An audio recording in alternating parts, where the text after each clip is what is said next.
کفر کی ہٹ درمی اور کٹ حجتی اس حد تک چلی جاتی ہے کہ یہ اللہ سبحانہ و تعالیٰ کے ان کاموں میں دخل اندازی شروع کر دیتے ہیں جن سے ان کا کچھ بھی لینا دینا نہیں ہے، اور بسا اوقات تو دخل اندازی کرنے کے بعد یہ لوگ اللہ سبحانہ و تعالیٰ کا مذاق بھی بناتے ہیں، اور اللہ رب العالمین کا جو کوئی بھی بندہ مذاق بناتا ہے اللہ اسے دنیا میں عبرت کا نشان ضرور بناتے ہیں۔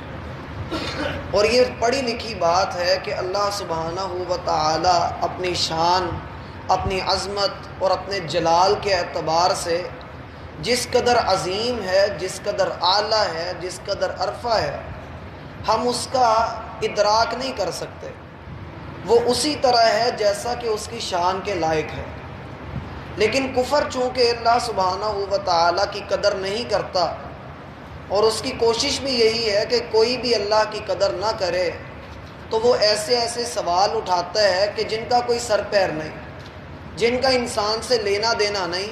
اللہ رب العالمین نے جس مقصد کے لیے دنیا میں بھیجا تھا، یہ سوال، یہ فضول سوالات اس کا مقصد نہیں تھے، لیکن قرآن کریم نے بارہا مقام پر کفار کا یہ سوال دہرایا تاکہ سننے والوں کے کان سمجھ جائیں، انسان کو پتہ لگے کہ جب میں اللہ کی نافرمانی میں آتا ہوں تو میں کس حد تک گر جاتا ہوں۔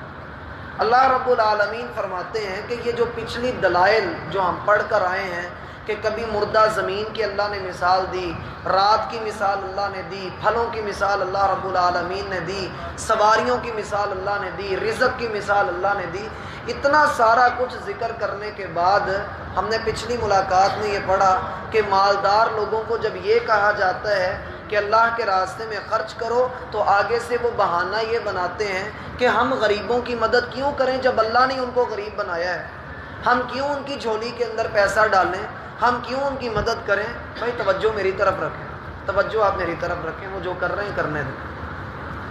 اللہ رب العالمین اب انہی کی ایک بات یہاں پر ذکر فرماتے ہیں۔ اللہ فرماتے ہیں وَيَقُولُونَ، یہ لوگ یہ کہتے ہیں، مَتَىٰ هَٰذَا الْوَعْدُ إِن كُنتُمْ صَادِقِينَ، اے محمد صلی اللہ علیہ وسلم جس قیامت سے تم ہمیں ڈرا رہے ہو، جس عذاب کا ہمیں ڈراوا دے رہے ہو، وہ کب آئے گا؟ ان کنتم صادقین، اگر تم سچے ہو تو اسے لے کر آؤ۔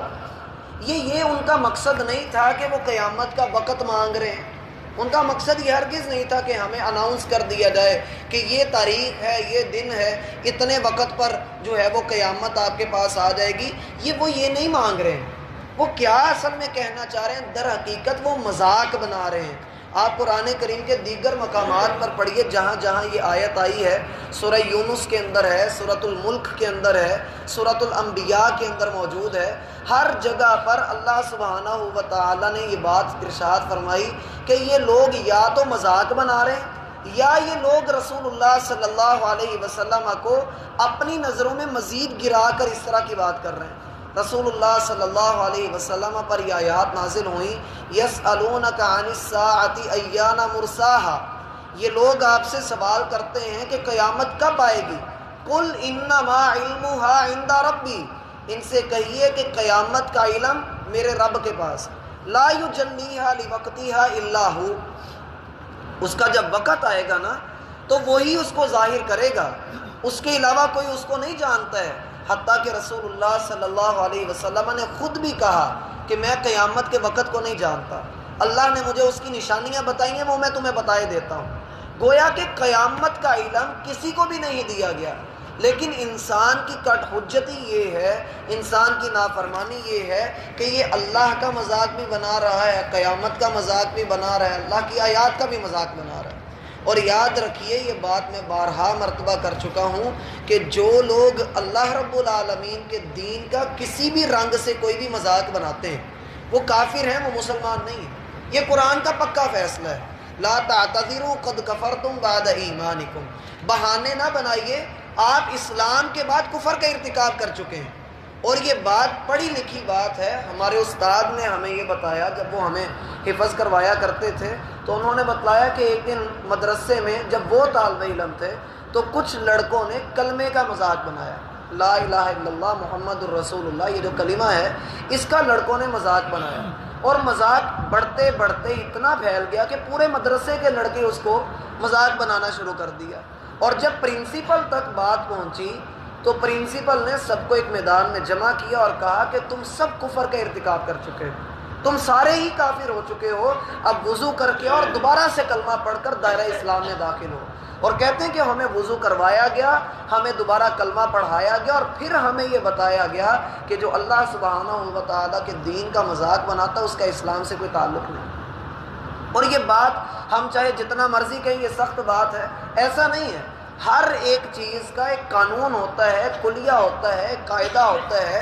اگر آپ کا ملک آپ کی نیشنلٹی کینسل کر دیتا ہے, آپ لاکھ کہیں کہ میں پاکستانی ہوں, جب آپ کا I D card he cancel کر دیا گیا آپ پاکستانی نہیں رہے. اب اسی طرح سے اسلام کے بھی کچھ رول ہیں, کچھ قاعدے ہیں, کچھ کلیے ہیں. اگر آپ مذاق اڑائیں گے تو آپ کا جس طرح سے وضو ٹوٹ جاتا ہے اس طرح سے اسلام بھی ٹوٹ جائے گا, آپ اسلام سے نکل جائیں گے. اس لیے مذاق نہ کیجئے, کیونکہ ان کا مذاق واضح ہو رہا ہے ان کنتم صادقین سے. کیا محمد تو بڑا سچا بنا پھرتا, اگر سچا ہے تو پھر لے کے آ جو قیامت آنے والی. اللہ رب العالمین فرماتے ہیں ما ينظرون الا صیحۃ واحدہ, یہ انتظار صرف کر رہے ہیں ایک ایسی چیخ کا جو اچانک ان کو آ کر پکڑ لے. اس کے دو معنی ہیں, ایک معنی ہے قیامت آ جائے اچانک, اور ایک معنی ہے عذاب ان کے اوپر اچانک آ جائے. دونوں معنی درست ہیں, کیونکہ قیامت جب آنی ہے تو وہ بھی ایک عذاب ہی کی صورت ہے. ہاں اہل ایمان کے لیے یہ خوشخبری موجود ہے. رسول اللہ صلی اللہ علیہ وسلم فرماتے ہیں کہ قیامت آئے گی تو بدترین لوگوں پر آئے گی, قیامت بدترین لوگوں پر آئے گی. اور جب قیامت آئے گی کوئی اللہ کا نام لینے والا موجود نہیں ہوگا, اللہ کا نام لینے والے لوگ زمین پر موجود نہیں ہوں گے. اور قیامت بدترین گندے ترین لوگوں کے اوپر اللہ رب العالمین بھیجیں گے. فرمایا ما ينظرون الا صیحۃ واحدہ, صیحہ چیخ کو کہتے ہیں, ایسی چیخ جو زلزلے کے ساتھ آئے, جسے ہم کہتے ہیں زلزلے کی گڑگڑاہٹ ہے. یہ ایسی خطرناک چیخ کا انتظار کر رہے ہیں کہ جو تأخذهم وهم يخصمون, یہ آپس میں جھگڑے کر رہے ہوں گے اور ان کے اوپر قیامت آ جائے گی.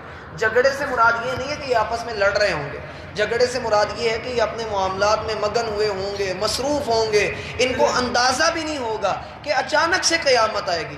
اور یہ بات ذہن میں رکھنی چاہیے کہ قیامت کا جو معاملہ ہے, قیامت یہ نہیں ہے کہ ایک, جسے پنجابی میں کہتے ہیں ایک وڈیوں رکھ کے اللہ نے بھیجنی, ایسا نہیں ہے.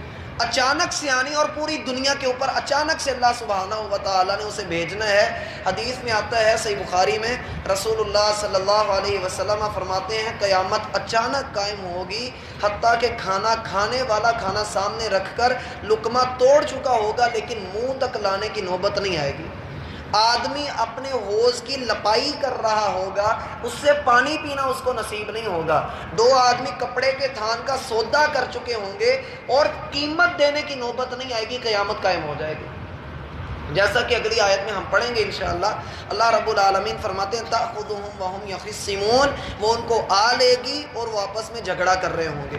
میرا بھائی قیامت کے دو معنی ہوتے ہیں, جس طرح سے میں نے بتایا کہ ھذا الوعد کے دو معنی ہیں, اسی طرح قیامت کے بھی دو معنی ہیں. ایک معنی قیامت کا یہ ہوتا ہے کہ بڑی قیامت جو آنی ہے, جس کی نشانیاں اللہ کے رسول نے ہمیں بتائی ہیں کہ دجال نکلے گا, سیدنا عیسیٰ آسمان سے آئیں گے اور دھواں نکلے گا, یاجوج ماجوج نکلیں گے, زمین سے ایک جانور نکلے گا. یہ بڑی بڑی نشانیاں ہیں. اس کو ہم کہتے ہیں کہ یہ وہ چیز ہے, یہ وہ قیامت ہے جس پر ایمان لانا ہم سب پر لازم قرار دیا گیا ہے.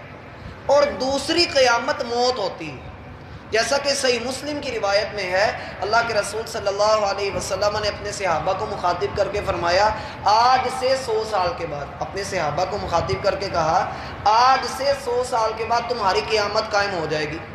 اب بعض لوگ اس بات کی حدیث کو لے کر بڑا ڈرامہ بناتے ہیں, دیکھو جی محمد صلی اللہ علیہ وسلم کی بات جھوٹی ہوگی, 100 سال کیا 1400 سال گزر گئے, قیامت تو آئی نہیں. تو مراد اس میں یہ تھا کہ تمہاری موت آ جائے گی. اور سارے تاریخ دان, ساری سیرت, ساری احادیث اس بات کی گواہی دیتی ہیں کہ اللہ کے رسول صلی اللہ علیہ وسلم کی وفات کے 100 سال بعد کوئی صحابی زندہ نہیں تھا. 100 سال کے اندر اندر سارے فوت ہو گئے تھے. تو مراد اس میں قیامت سے ایک مراد موت بھی ہوتی ہے.